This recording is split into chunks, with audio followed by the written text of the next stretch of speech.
Wherever you go, whatever you do, throw a little at it. Omax, Vest and Briefs. கரூரில் Covid நில விவகாரத்தில் தமிழக அரசு மோசடி செய்துள்ளதாக பாஜக மாநில தலைவர் நயினார் நாகேந்திரன் குற்றம் சாட்டியுள்ளார். இதுகுறித்து கோவை பீளமேட்டில் உள்ள பாஜக அலுவலகத்தில் அவர் அளித்த பேட்டியை தற்பொழுது பார்க்கலாம். கரூரில் 25,000 கோடி ரூபாய் சொத்து மதிப்பு, 3085 ஏக்கர் அறநிலைத்துறை நிலத்துக்கு சொந்தமான கரூரில் புகழிமாலை பாலசுப்ரமணிய சுவாமி,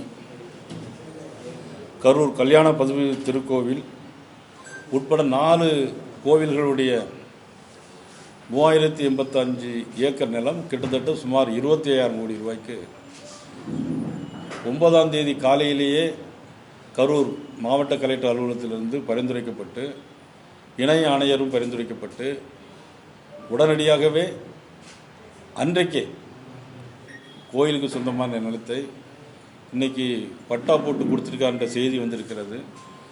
இது தமிழக அரசு மதிப்புக்குரிய திரு ஜோசப் விஜய் அவர்கள் இந்து கோயிலுடைய இடங்களெல்லாம் அழிக்க வேண்டும் என்பதற்காக இது செய்திருக்கிறாரா?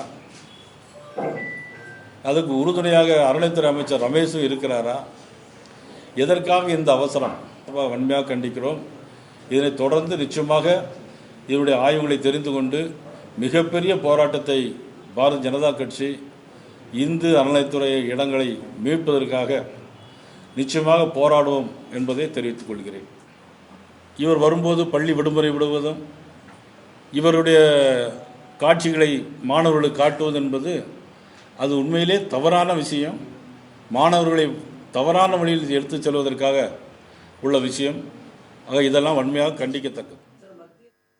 தமிழ் ஜனம் சேனலை சப்ஸ்கிரைப் பண்ணாமல் பார்த்துட்டு இருந்தீங்கன்னா மறக்காமல் சப்ஸ்கிரைப் பண்ணிடுங்க.